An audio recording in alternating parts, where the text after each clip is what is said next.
Everyone, today we will talk about how to fix or how to solve the problem of security notice on the application of CapCut. We go to settings, then we go to apps, default apps, app settings.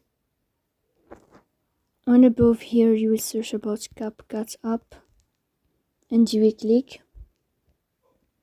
Here in this page of app info you will click on first stop and you will click OK. Here we will enter to storage, then we click on clear cache, but pay attention, don't click clear data because that can delete your account. Here you can turn off your Wi-Fi and you can turn on your Wi-Fi again to fix that problem. So that's all. Don't forget to support us by like and subscribe. See you next time in another video, and thank you for your watching and your attention.